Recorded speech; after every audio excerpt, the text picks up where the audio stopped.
Hello, everybody. My name is Surjan, and welcome to the third episode of Game Dev is Not Easy. I have in this episode Tom and Adam from SFB Games, who just recently released Crow Country, and hopefully enjoying the positive, extremely positive feedback that they're getting from the game. Hello, guys. Hi. Hi. Hello. Thanks for having us. Of course, thank you for accepting the invite. But yeah, while I was talking about Crow Country, before we move into your past and your game dev journey, let me ask you about Crow Country first. How is the launch going? Everything going well? Are you happy with the feedback? How is it all going? It's going It's better than incredible. we hoped, really. It's going really, Yeah. really well as far as we can tell so far. Tom, you're sort of looking at the numbers and stuff a bit more than I am. What would you say? Sure. I mean, as best as I can, before launch, I sort of looked at the numbers of wish lists and people talking about the game and tried to make a prediction based on data as to how well the game might do. And we're definitely beating. We've already beaten that month one prediction in the first 5 days. So yeah, that's incredible. And then beyond that, like the actual reception to the game, it's not just that people are buying it, it's that people are loving it. Yeah. It's currently sitting at 99% positive, Oh, overwhelmingly positive on Steam. It overwhelmingly keeps positive. flickering back and forth between 99 and 98 Ah, because it's because there's close to 1,000 reviews and we have really? like 9 negative reviews. So when we ticked over into 900 reviews, that went back up to 99. But if one person leaves a negative I told review, you he that was goes the back one with to the numbers. 98. Uh, yeah, Yeah. exactly. Anyway, 99 or 98. People like it. Yeah, it's great. Amazing, man. Amazing. Overwhelmingly positive. It is great to hear the success of a horror game. And the horror game, so you guys made the game in like a PSX slash N64 graphics style. And it's not really that long of a game, right? It has high replayability, but you can sit down and finish the game maybe in like 4 or 5 hours. And for me to see the success of a game in this caliber, it's just amazing because you will go and see people talk about how games are short, they're not worth your money and everything, but it is amazing to see that there is a massive audience for games such as Crow Country, and it just gives me so much pleasure that we will see more people just doing this and just doing what their heart desires and just create beautiful games. Congratulations, guys! Thank It's you. it's amazing to hear this. Yeah.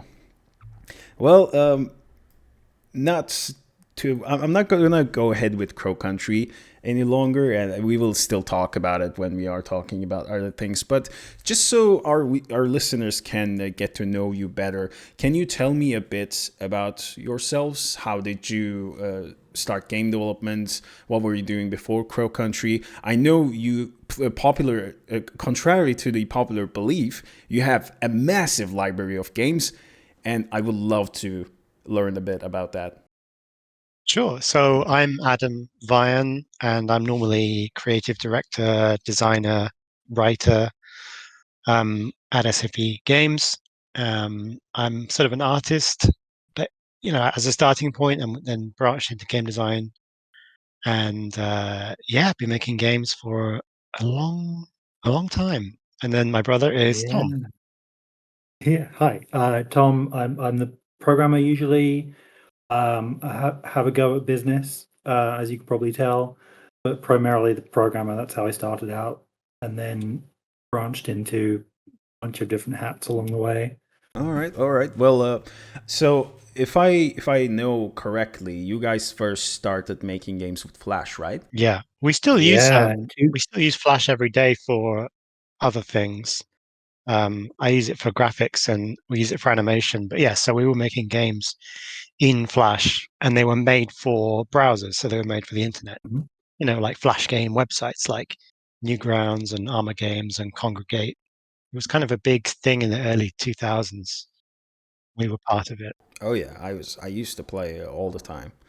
Well, so before you guys started making Flash games, did you have any particular education in games making or programming? No, honestly, it would the I was thinking about this the other day and I was talking to my kid about it.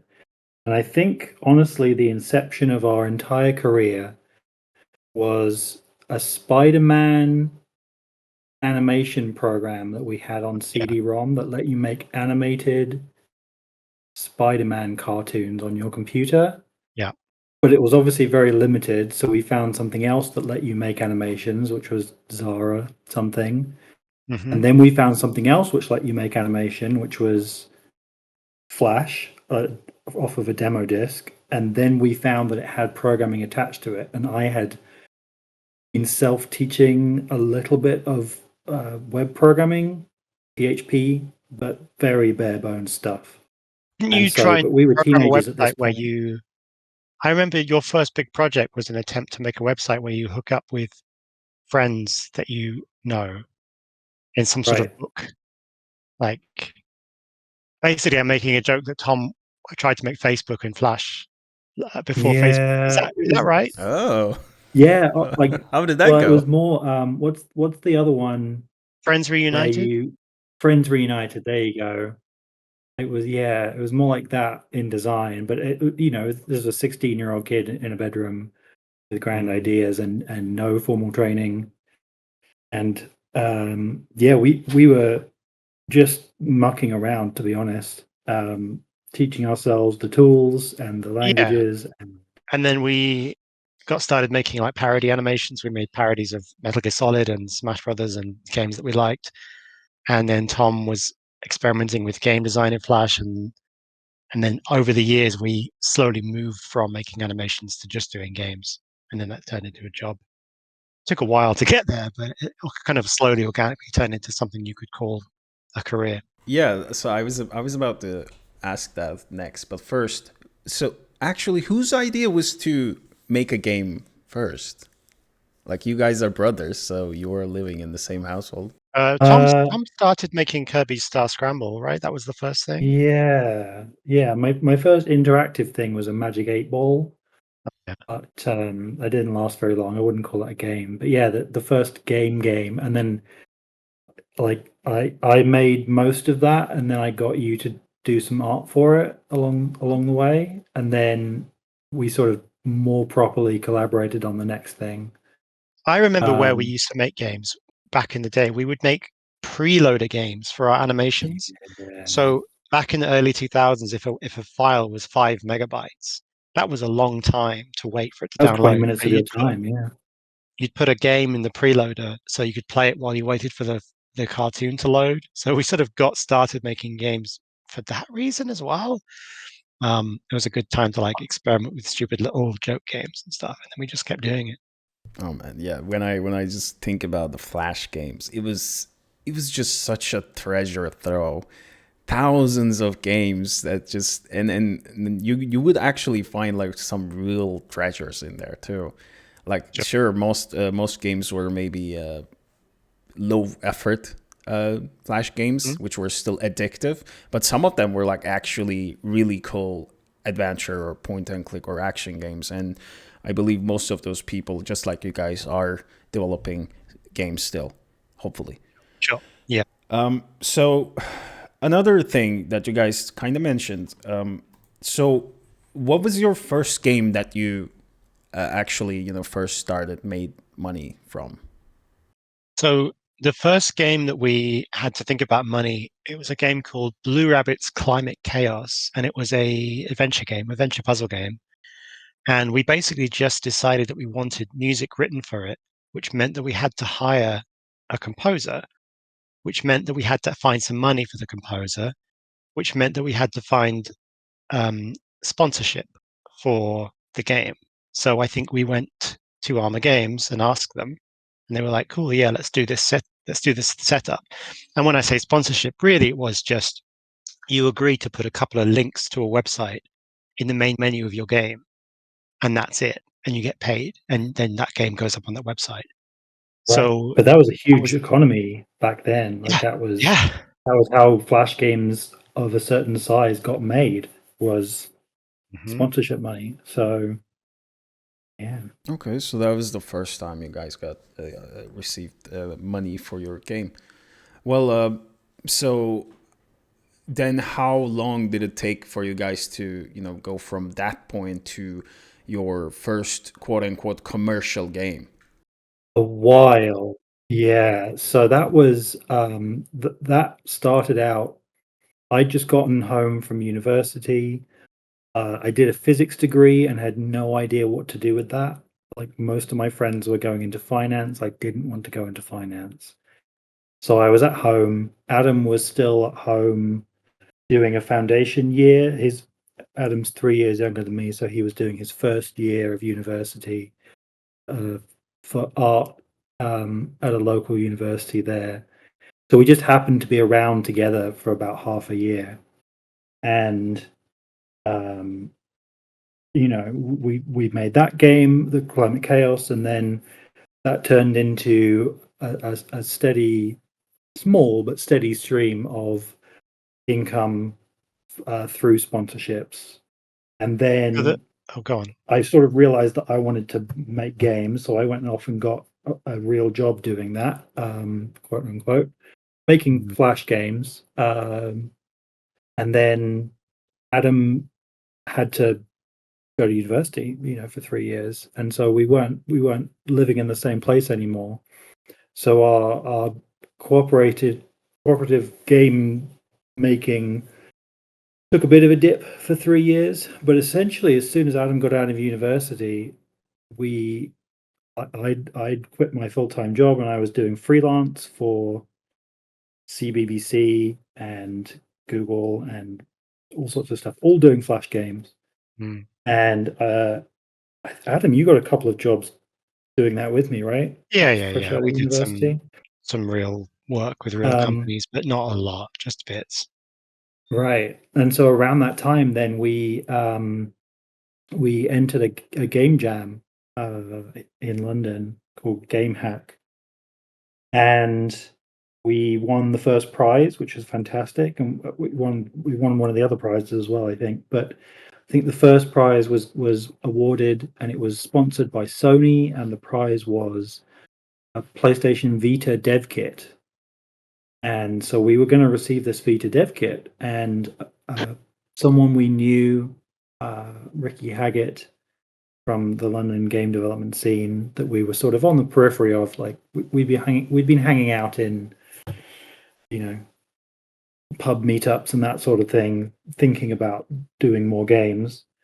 But he said, "Let me introduce you to someone at Sony who's looking to get some games going for PlayStation Mobile, which was this thing that lived on PlayStation Vita and on Sony mobile phones and nowhere else."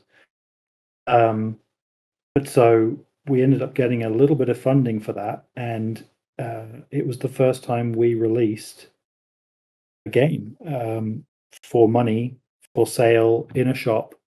It was a very limited shop, but it was still a shop. People bought the game.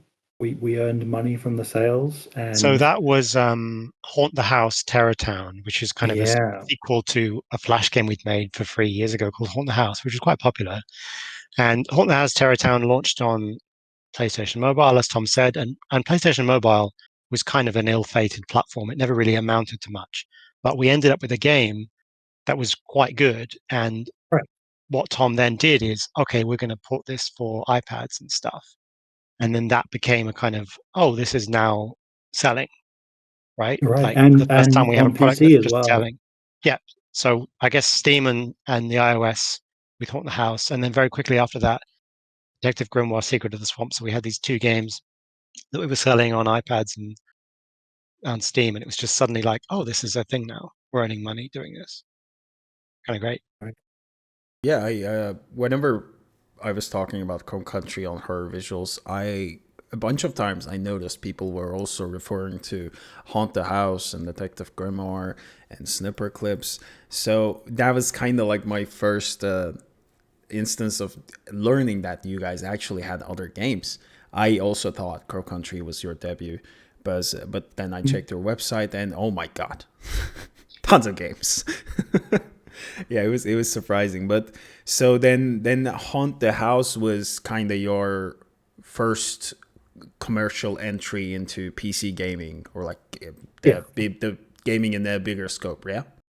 Yeah, we launched it on just selling it ourselves. Actually, this was right at the Yeah. start of the Steam Greenlight era. So we hadn't gone through Steam Greenlight yet.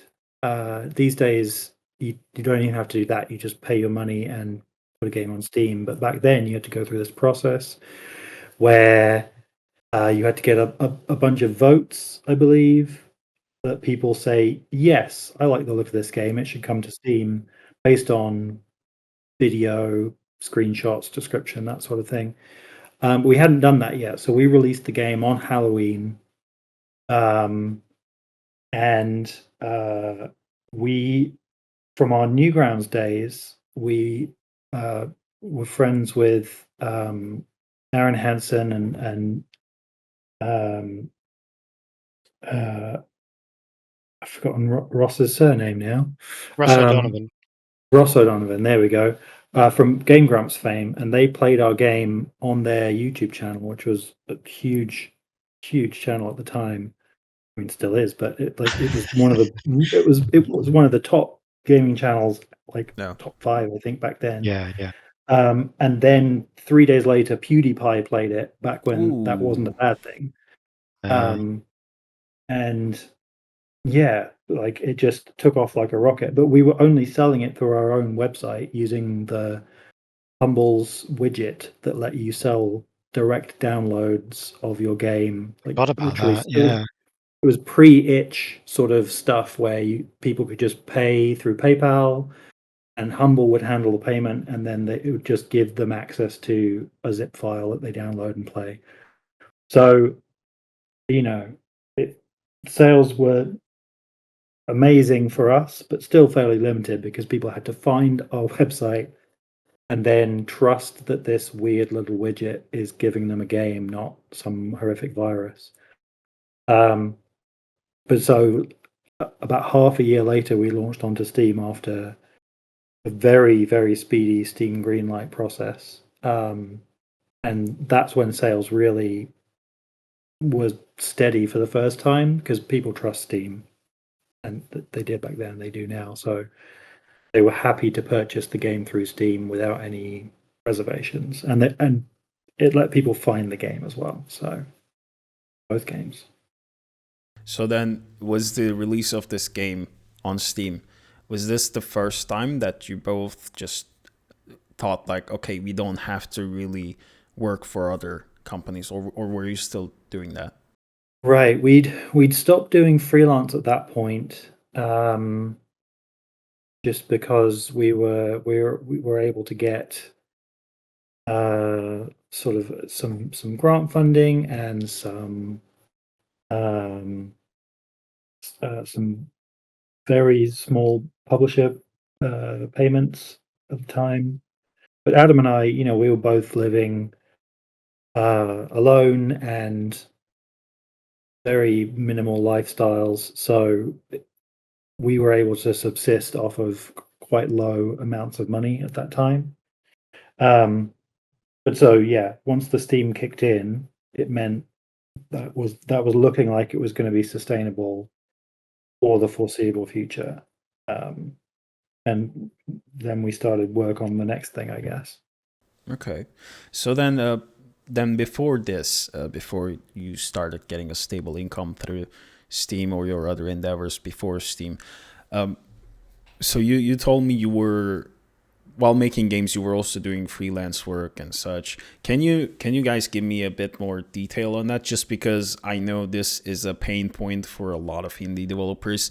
Most of them want to just quit their jobs and focus on game development full time, and they don't know where to begin, how to do it, how to fund themselves. And I try to ask this to sort of like every developer so we can get an idea as to how other people, like different people, do this. Can you give me a bit of an explanation on how you guys managed to do this? Sure. I mean, I think I ended up doing it more than you, Adam, just because it was happening whilst Adam was at university and then trailed off once he finished. But it was honestly people I met through game development meetups, and most of those were Flash specific game development meetups, but the same could apply of any type of game development meetup. And you know, we sort of our portfolio of stuff was known and visible and easily shareable, and just folks were able to see what we'd done, and could say, "Oh, I've got a job going. I know a guy. Tom can do it." And yeah, I just sort of had a string of jobs, and especially the BBC was a really good one. They every 6 months they asked me back for another small project, which was fantastic. Because it's just really tight, fun projects to do. I don't know. Like, the Flash development was always quite small in scope by design and purpose. So I don't know if these sort of micro jobs exist anymore, where, oh, let's hire a team of 2 or 3 people to make a tiny game in 3 months and release it on the internet in order to, well, in the case of BBC, it was so that kids can have fun, but for other things, it was to sell a product or to advertise a movie, or you Yes, know it what I feels mean? like Like, it was, with Flash kind of disappearing from the internet, that those jobs have probably disappeared as well. yeah, there So was a lot of like game design as advertising that existed, and now when there's mobile ad games are a thing that exist, and someone has to design them, I'm sure. But I feel like it's a much smaller market than it was when we were doing our thing. So I'm just wary of giving out any advice like, oh yes, definitely do this thing that doesn't exist anymore. Yeah, yeah. But yeah, so basically you were just doing freelance work, whatever you could find. And how was it before you had a kind of a portfolio that you can show? Like the Well, first, we always had a let's start. portfolio. This is the thing, because we started as teenagers, so we had. I mean, how many Flash games do we make in our teens on about average? 100. So yeah, the secret to us is that we just got started young. I know that's not good to hear because that's great if you did it, and we just got started when we could afford to do it for free, which is to say when we were living at home as teenagers, and then got our skills in, got our experience in, learnt some programs, made a few contacts.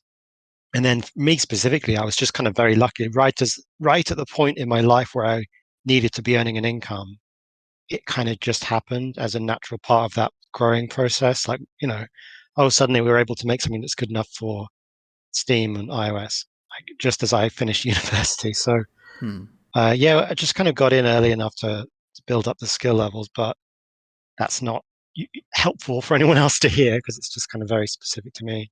Yeah. Right. What's the saying? Like, the best time to make a game is 20 years ago. The second best time is now. Sure. But yeah, that's kind of why I'm asking, because like, yeah, it is the answer is different for everybody, and I'm sure people will also wonder like how you started and how you funded yourselves, and everybody has a different story. I think it's still important to just know about it, just ask the question at least. An interesting thing about us now is we would be nowhere if we hadn't learnt Unity. And Tom's talking about Flash, and we used to use Flash, and then for snipper clips, which was we made that in 2016. We had to use Unity for the first time, and we brought a guy on board, Danny Gallagher, who his first job was to just teach us how to use Unity because he was an expert and we had Right. never touched it before. We were just sitting So there hopeless, like, what is Unity? What yeah, do we we had do? no idea. So that we learnt it during the course of snipper clips, and now we know what we're doing. And years later, we're pretty good at it. and that's the key to making games for any platform you could name. Obviously, it could for other people it might be Unreal or whatever, but learning a really good flexible platform engine like that has been the thing that's really opened it up for us. Yeah. Obviously, we can't be doing that with Flash anymore, so it's super obvious. But I would, advice to people who are looking to get started would be just learn Unity or Unreal as soon as you can. Just sit down and Or watch Godot. YouTube videos and get started. Sure, yeah, anything. Yeah, I remember making a thread about it on horror visuals, and most people were just recommending either Godot or Unity or Unreal, but Unity was having the kind of shaky situation back then. Right.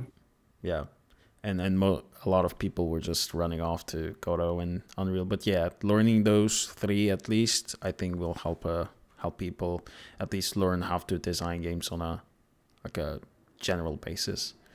I think people also say the same thing for Game Maker or RPG Maker or like Adventure Game Studio, just to learn how to design a game in theory. Sure. What do you think about that? Have you ever used those? No, I've never used. I used a few smaller programs, visual scripting programs. I used Game Salad and I used Stencil, and those kind of taught me about visual scripting. And now I use Playmaker, which is a plugin for Unity, which is similar.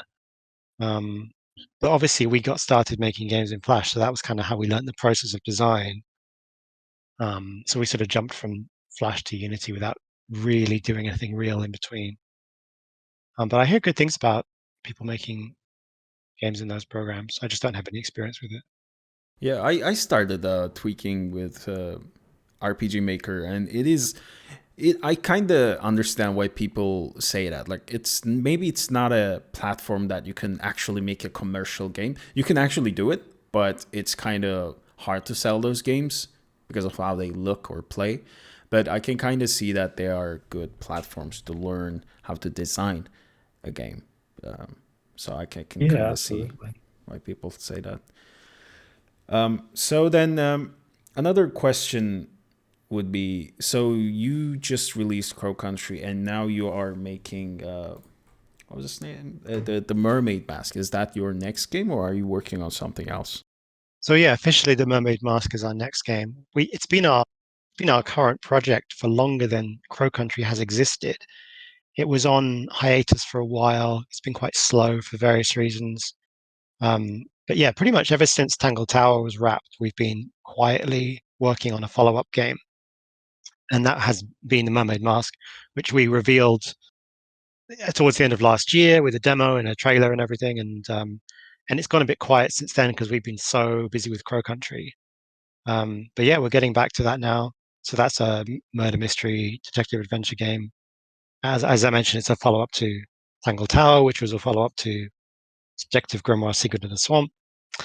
So yeah, officially that's our next project. A lot of it is done. A lot of it isn't done. It's amazing. It's it's a really cool game. We've only So a showed lot of the demo. stuff that everyone else is working on is almost done.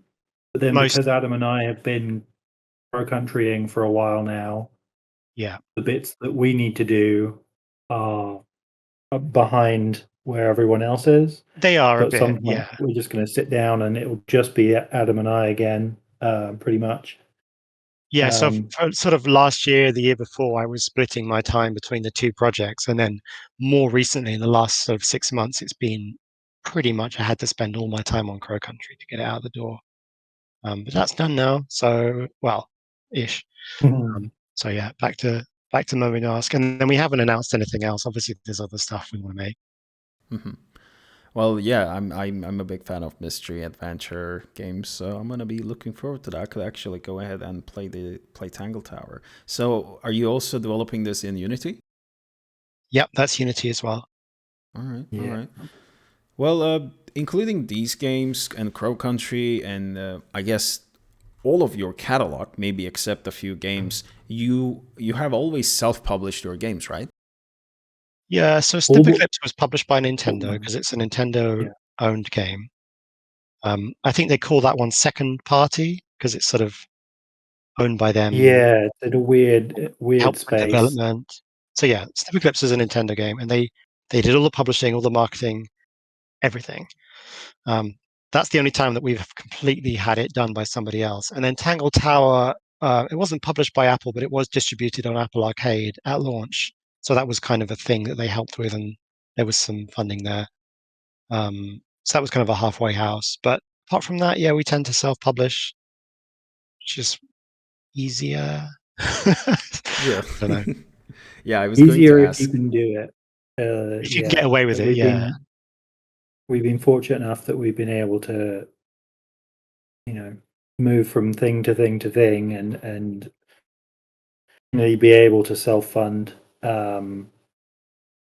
Other than We did Snipperclips, shop which... Crow Country sorry, Tom, I interrupted you there. I thought you No, were go done. ahead. We did shop Crow Country around, amongst some indie publishers last year, because your natural thought process is, let's get some help with this, let's get some funding, let's get some marketing, force behind this, because we think it needs it or it deserves it, and not just basically nothing solidified. So we just went, all right, but the whole time the game was picking up steam and hype, kind of just by itself. So we begun to think, I think we might be okay just releasing this by ourselves. Right. I will say we enlisted the help of Neon Hive, which is a PR and marketing company. So they didn't publish Crow Country, but they have helped us with a lot of the releasing and marketing and all that stuff. So they've done a lot of work for us, and it's been a game changer actually to have them. So that's another angle you can go down, is not necessarily getting a publisher, but getting a PR marketing agency to work with you and help you out. Yeah. I've been hearing the name Neon Hive. I think they're doing a good job helping a lot of other different indie studios, and it's good to hear that you also had a good experience with them. Then my next question is going to be kind of related to this. So just like the self-funding question, this is also I ask a lot to indie developers about working with a publisher or self-publishing. It's a question that a lot of them just constantly ponder about. Should they go for a publisher? Should they self-publish? I'm not really asking for advice from you guys, because everybody has a different experience with these things. But how would you say a developer or a development studio should assess if they should go with a publisher or self-publish their game? What should they look at? What should they assess? Well, I would say make sure you have a lawyer, and make sure they read contracts and help you assess the quality of contracts. Certainly don't sign up with a publisher on their first offer just because you're excited. Like, you have to basically be quite careful that you don't get a bad deal. I think that's fair to say, Tom. Yeah, absolutely. I These think days, I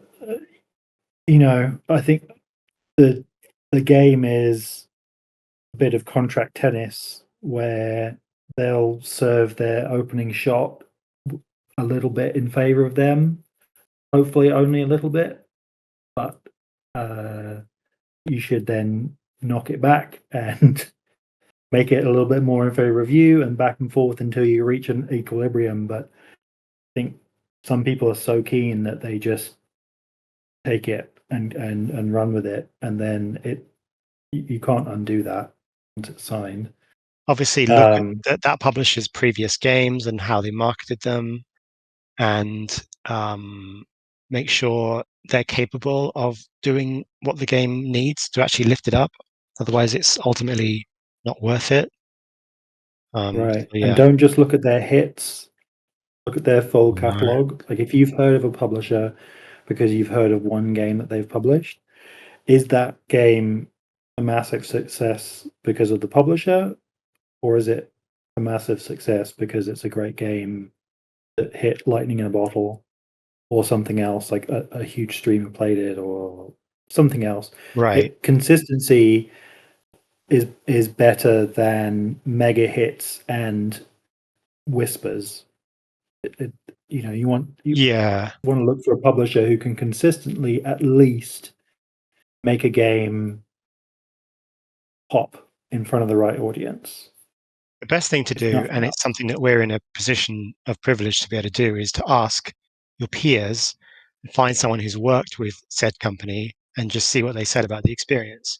And if Right. it might be ask someone who knows someone kind of a thing.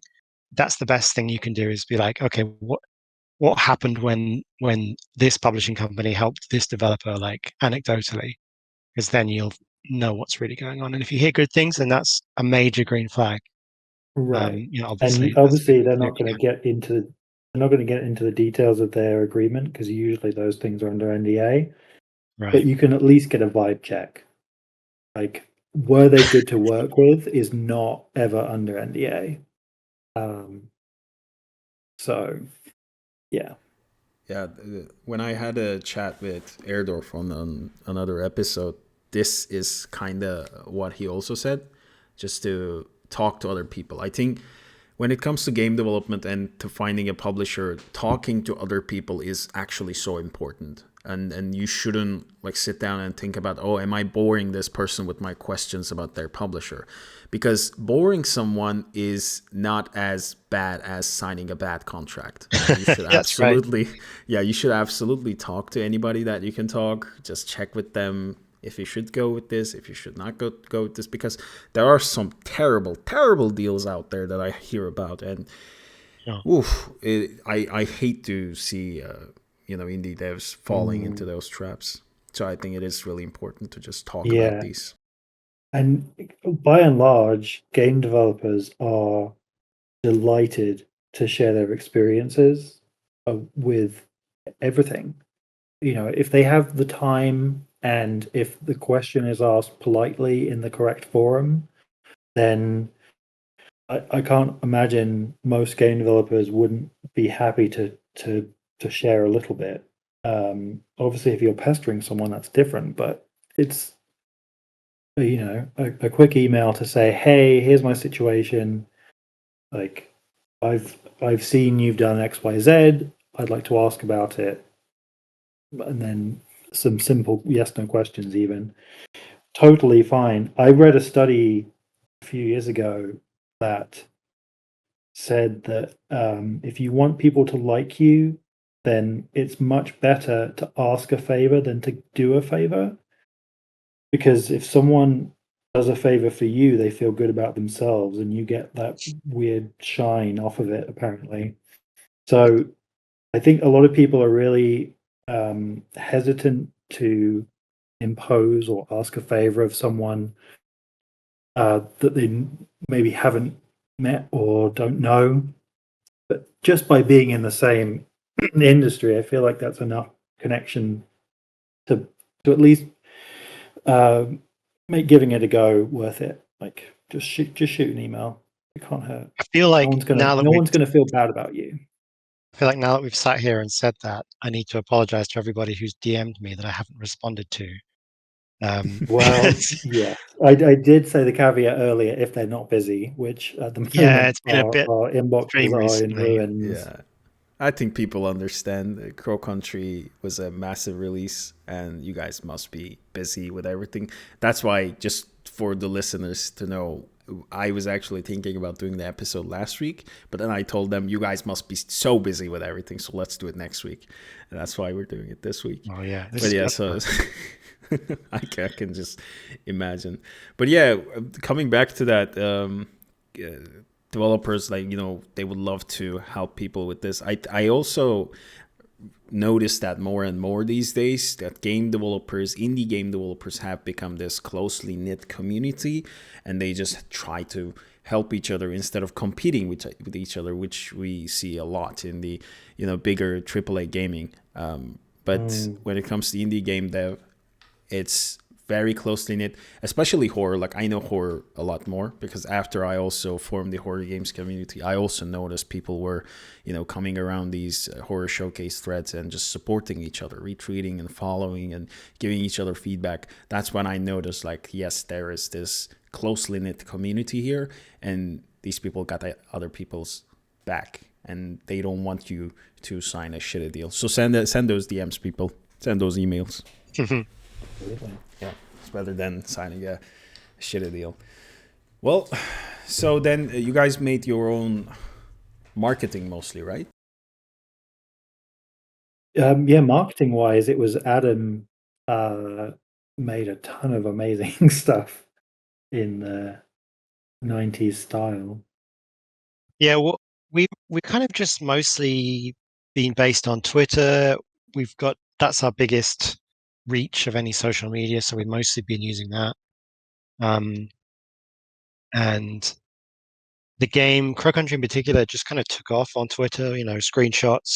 Just screenshots and alone were enough to get people excited. So it was kind of a thing of like, oh, okay, when I post about Crow Country, people seem super excited and interested. So I just kind of kept doing it.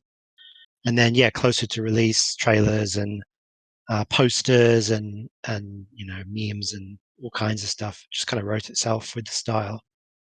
But I mean, who's to say how much of an impact that had? Because my Twitter isn't massive. Ultimately, It's growing, I'd it is say. I think growing now. it, I think in the last 6 months, it's doubled in size, and I think that's largely people interested in Crow Country. Yeah, yeah, sure. Um, so that's helped. On my end, I've been able to see the data, and on quiet days when nothing else has happened except Adam making an amazing tweet that does big numbers, I was able to see, hundreds of Mm. wish lists come in that wouldn't have done otherwise, I which, would say, yeah. in terms of just like big reach, a really, really, really great thing to do is hit some kind of Steam event. So we did the Next Fest. Actually, both our games were in the Next Fest for Steam, the most recent one, where it's a big showcase for demos. And I'm pretty sure a lot of people, I've had multiple people say, I first saw this game in Steam Next Fest and I've been super excited ever since. So that was a big deal for us, I think. Mhm. We got lucky with the timing as well because it was right as we wanted to show the demo off. Yeah. But yeah, people wishlisting your game on Steam is kind of the number one thing to try and shoot for. If you had to pick one thing to shoot for, that's the thing you want. So anything that can get people clicking on your Steam page is the most important thing to be doing. That's been what I've learned in the last year. Yeah, Steam Next Fests are incredible for indie devs. Like I work in AAA gaming. I work in marketing in AAA.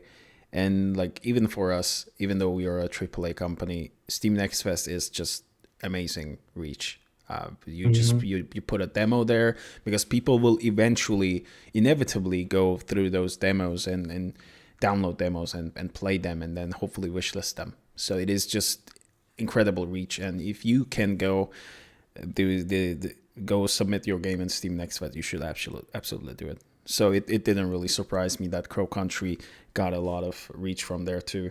So it's thanks to that and Adam's great art skills then.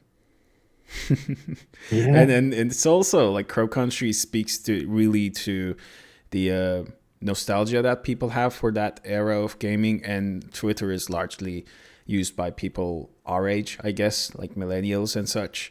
Yeah. So it is still good to hear that Twitter has good reach, even though it's a crumbling platform at this point. Yeah, I just kind of stuck with it and hoped it wouldn't die off. And it seems like that was the right choice because now it's really healthy for me. So I'm glad that we're able to keep going with Twitter.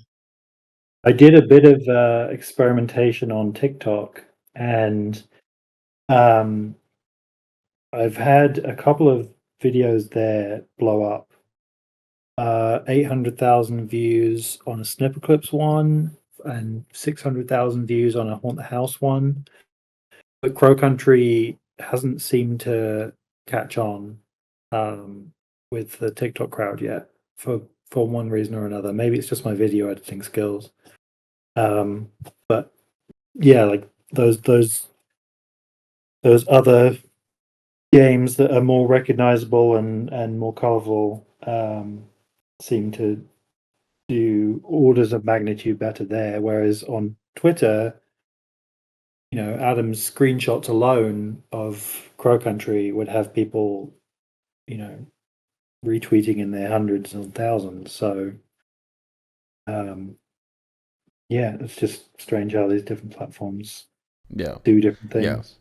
When it comes to TikTok, it's a really volatile platform because when one of your videos can do really great, the other one will barely see maybe 100 views, and it's so hard to understand what is the reason. So, and sometimes the reason is just luck. It's just the algorithm playing game tricks on you. I remember I used to post my short, review threads for games that I do on Twitter. I sometimes posted them on TikTok, and well, they would get some like maybe 1,000 views or so. Just this random video that I posted from Tomb Raider Remastered one day. It's just a comparison video. Oh my god, it has like 16 million views or something right now, and it's still actively getting views and comments and follows and everything. So it's just one random video. So you never know what's gonna work out on that platform. Whenever people ask about TikTok or Instagram Reels, I just tell them just post whatever you want, man. There are no guidelines. There's no advice to give. Just do whatever you want to do, and it's gonna work out eventually.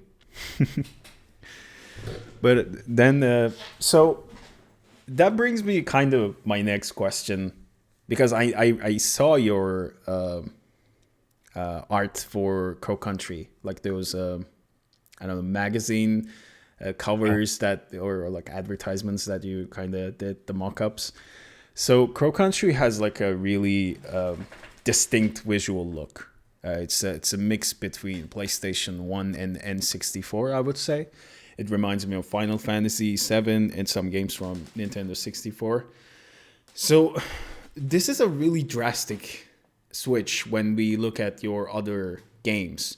What was the inspiration behind this? Why did you guys go this way? Was it the the recent resurgence in indie, the PSX resurgence, or was it just something else? Well, yeah, so this is our first 3D game. So that's kind of a big thing. Um, we've really not made a game in 3D before. So that by itself is new for us. It really was just my kind of personal interest over the years. I've been playing a lot of PlayStation 1 games. I've become kind of a pretty hardcore PlayStation 1 collector, and I've been playing them. And I just found myself playing through Resident Evil 1, 2, and 3. And I just wanted to make my own. So I sat down and started to do it. Luckily, I was at a point where I knew how to use Unity, and I knew how to sort of make 3D shapes just using primitives, not even modeling anything, just using like cubes and stuff. And I knew how to do some basic prototype programming using Playmaker. So I had just enough skills to kind of sit down and just make something for fun. And then I was experimenting with shaders for the camera to sort of pixelize it, because I liked the idea of it looking like a PS1 game, just because that's my personal comfort zone. um, Also, I always knew that if I wanted to do a 3D game, it might be better to do one that has a kind of pixelated look, because I'm not going to make it look, HD, professional, modern, standard any other way. So it kind of needs to go through a stylization art style if it's going to look good, otherwise it's going to look outdated. So that was kind of a thing I wanted to have. But yeah, but it was completely different. Like normally Tom and I make a game together. This Crow Country I made by myself for a long time, just as a fun side project. Um, I when I was making Crow Country at first, I just thought to myself, maybe I'll put this on itch.io for free when I'm done. It was really, really low key. Initially there was no question of it being a full size game that we were going to charge $20 for, but that did eventually happen. And so we're in this weird situation where all of a sudden we've got this 3D horror game as our big main release. But it was just because I like that stuff.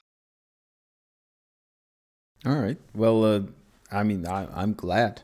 It's a great game, and so then can we say that your main inspiration was Resident Evil, like the classic survival horror games from PlayStation in general?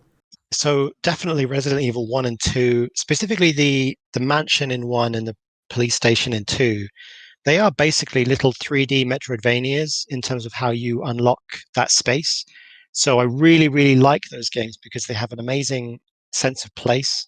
You spend quite a lot of time in those areas, and you get to know them, and you learn, you know, the routes. You get familiar with them, and then you find secrets. It's really satisfying. So I just wanted to make a game that unfolded like a 3D Metroidvania, like the Spencer Mansion, which is maybe the best example of that. And then I mixed in some Silent Hill in terms of something a bit grimier and a bit sadder and a bit kind of more miserable in places. It's a mixture, though. I always feel like Crow Country kind of sits between Resident Evil and Silent Hill tonally, where it's got some of the pulpy fun of Resident Evil and it's got some of the kind of grimy misery of Silent Hill. So it's sort of in between. And then I added Final Fantasy VII aesthetics as the kind of the third pillar. So it's this weird like triangle of unrelated PS1 games that I've ended up with. I think it created something unique though, because like when I look at Crow Country, sure you can make the comparison to this, to that, to Silent Hill, Resident Evil, but at the end of the day, I think Crow Country is actually a pretty unique game, both with its usuals and how it plays and how even the characters acts. I think you guys managed to make an actually unique game, while in a day where we can basically compare every game to some other game. I can easily just take Crow Country as what it is and not compare it to anything else. And I think that's a big achievement. I did always want it to be its own thing. I have played quite a few indie horror games, and occasionally I'll come across one that is too obviously a direct love letter to a specific existing horror game. Like I've played a couple of games that are far too close to Silent Hill 2, let's say. Yeah. And you kind of just can't enjoy them because it feels like they're not a real game. They're just like a piece of fan art. So I really didn't want to do that. I wanted it to stand on its own, which I think it has. Oh yeah, it actually absolutely does. Like I play a lot of horror games too, indie and AAA and this and that, and I can like easily say that Crow Country is a unique game. I think the visual style being so different than what we are used to seeing, it really helps a lot. So you did an incredible job with that, because I also said this in my review, like we are so used to seeing Resident Evil lookalikes or Silent Hill lookalikes, but we never really get N64 lookalikes or Final Fantasy VII lookalikes. And I think that's also one of the biggest things that made Crow Country unique for a lot of people, including me. I think I wonder if we'll see more people willing to do like super basic little character models now, because some people have looked at Crow Country and said, why is she a Lego, or why is she Playmobil, or why does she look like a toy? And that's just kind of what we've ended up with. But that to me is like part of the appeal. So I've proven that it can work, so maybe we'll see more games with a little tiny blocky guy running around, because FF7 did it, and I love that look so much. So yeah, me too. Because yeah, like Crow Country is successful, people loved it, and I am sure more people are going to try this, and then they're gonna be Crow Country alikes. no, Hey. I don't know. Maybe I would be flattered if such a thing happened. Tom, I think we've never really made a game that had any direct copycats before, right? It's never really happened.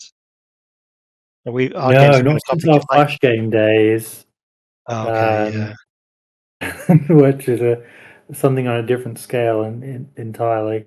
I know, like I've met people who are making detective games who use Tangle Tower as one of the, when they're Sure, doing sure. research, it's one of the things that comes up.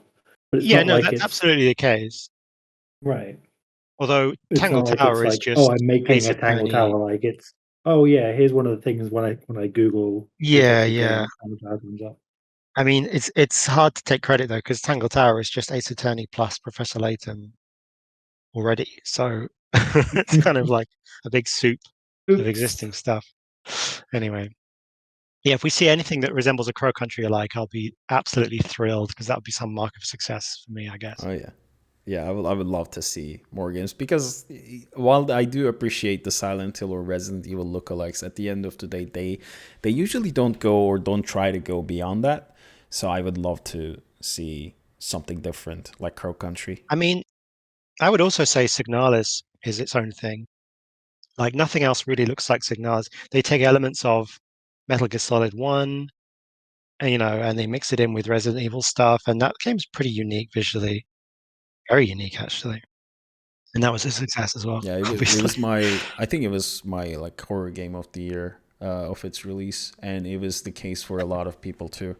It was really unique, and yeah, like people still talk about it, and just like Crow Country, it was just something different in a time where we had just the same game, same looking games, and Sure. yeah, I think it's different. It's important to go against the wave. Sometimes you never know, it's gonna help you out. So then, okay, so we know about your inspirations. What about Tom? What do you like to play, Tom? Me? So these days I have a lot less time for playing games than I used to. I'm a dad. I'm a double dad these days. So, um, yeah, what have I been? Strategy turn-based combat game. Yeah, absolutely. One of my big anticipated releases, which got delayed a long while, was the Advance Wars remake 1 and 2, which I enjoyed the originals as a kid and loved the remake. It was really well made. What's that one with the bugs that And you like? Fire Emblem. What's the one with Say the it? big bugs? Into the Breach?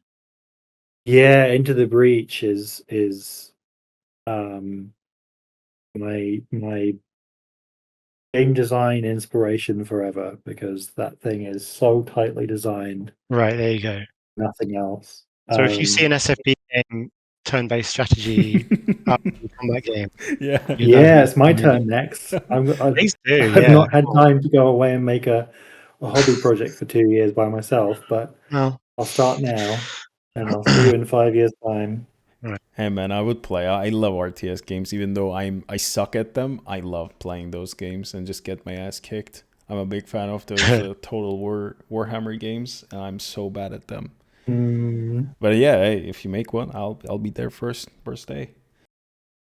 I think one of the secret source things between Adam and I is that because we're brothers and we grew up playing all the same games in our formative years, we have this sort of shared language of games and what we think the shape of a game is. And obviously we've diverged and played different things later on in life, but our early years were all playing, watching each other play the same set of games. When you And so gonna say we often the games agree. like namely Sonic the Hedgehog and Echo the Dolphin, right? That was it. Oh, okay. Yeah. Anyway, um, yeah, we agree on game design. agree on like a lot about game design and direction for games and that sort of thing. So it's been it it doesn't sort of sit at the forefront, but I think it's quietly bubbling away in the background there of being a very useful thing when you're collaborating with someone over a long period of time.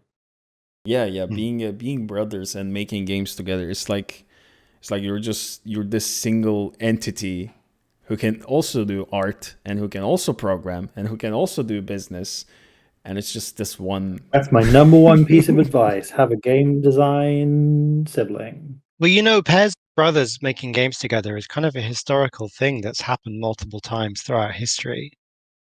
Um, like the Dizzy the Egg games on the Spectrum, they're made by two brothers. Oh, Mm-hmm. And then also other examples that have left my brain. Yeah, Um, what's yeah, that? yeah, I can definitely see this, you know, being a good partnership in business. But yeah, I'm not gonna really hold you guys for too long, so I'm gonna go ahead and ask my final and eventual question in the title of this podcast. So this is a cliche question, and it's a question without a black or white answer. And it's just nice to hear people's thoughts when it comes to this question. So, in your opinion, in both of your opinion, is game development easy? Is it something easy to do, or is it hard? Is it difficult? How is it for you guys? I think it's hard at first, but I have 20 years experience and now it feels easy. So make of that what you will.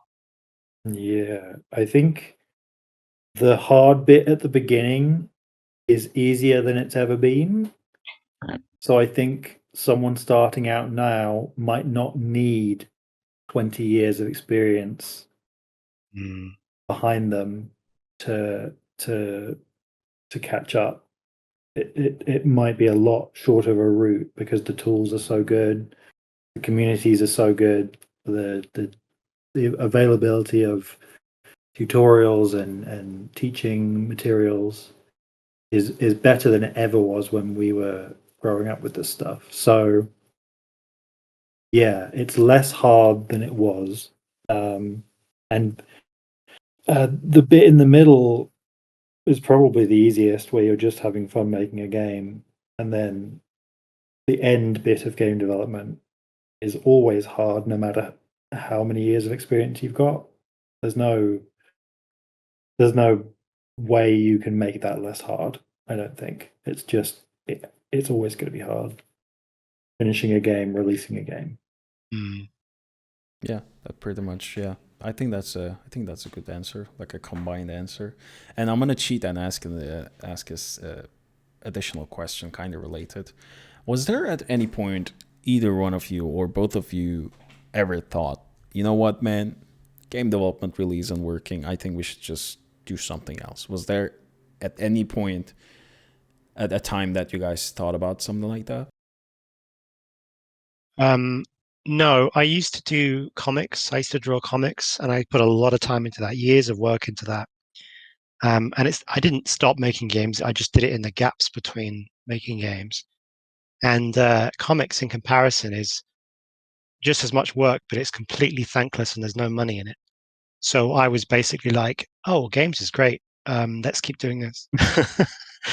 Yeah, um, there's no it's, Steam for comics yet, so so compared to other ventures that I've investigated, games is the one where you can actually make a living and create joy in the world and all these nice things that you might be looking for. So I can't think of anything that I would leave games to go and do at this point. Um, yeah. and it's never really happened. Nice, that's great to hear. I guess it was the same for you, Tom. Yeah, ever since we started making games and realized we could do it for money, I have not for a second looked back and thought, maybe it's time to try something else. It's just this is it. I will do this until they won't let me anymore. I guess maybe one day we'll well, one thing we haven't done is scope up and become overseers of some sort, like you might imagine in a traditional company structure. Like we've stayed we've stayed tiny, so we've stayed in charge and we've stayed kind of hands on. We haven't pivoted to becoming consultants or producers or executives. You know what I mean? So that's one kind of way out for the average person, is to eventually just become not so creative and just more Right, move into uh, management. right. And we've never done that, and we don't really want to. We really like the nuts and bolts of it. Um, but maybe one day I'll just be doing talks and giving advice or something if I can't be able to make any more games. But that's as far as I'd go, I think. All right. Well, I'm glad things worked out for you guys, and now you're making what you like to do, and also making a living out of it. I think that's at the end of the day, that's what we all pursue in our lives, and that's what we all want to be. So I'm glad that it worked for you guys. But yeah, that was my side of the things. If you don't have any particular things that you want to mention, would you like to uh, do a shout out for yourselves? So like how can people find you? What should people look forward to? I mean, yeah. So we've just released Crow Country on PS5, Steam, and Xbox, and it's out now. You can go get it. There's a demo. If you go to sfbgames.com, there's links to all of our games, including a link to the Mermaid Mask on Steam, which is currently just on Steam as a demo. That's coming up at some point. We both use Twitter. If you go to sfbgames.com, there's little embedded links of both of our Twitters. That is the best way to keep up with what we're doing because we post there every day. And yeah, we're just around fixing Crow Country and adding some features to it, and then that's it really. So that's what we're up to. That's where we are. All right. Well, I'm gonna add all of those links into the descriptions on YouTube, Spotify, and Apple as well, so people can see and visit your website and get a taste of Crow Country, which I absolutely recommend. All right then. Thank you both for being guests on my show on the third episode with your extremely packed schedule. I can't even imagine. And I'm so glad that Crow Country did well. Absolutely. I'm so glad that Crow Country did well, and it is continuing to do well, and hopefully it will continue to do well. And yeah, thank you for joining. Thanks so much. It was a pleasure. Thanks for having us. Of course. Well, I will see you on Twitter probably. Hopefully, we'll talk about your future releases and that hard mode for Crow Country too. Thank you all for joining, and yeah, I will see you around. And that was it, folks. Thank you all for listening. That was Tom and Adam from SFB Games, who just released Crow Country. You can find its links in the description below. Please visit their website. They have a huge library of games that you might want to check out. And obviously, Crow Country, play that game. It's amazing. Thank you all for listening, and I will see you on the next episode. Bye-bye.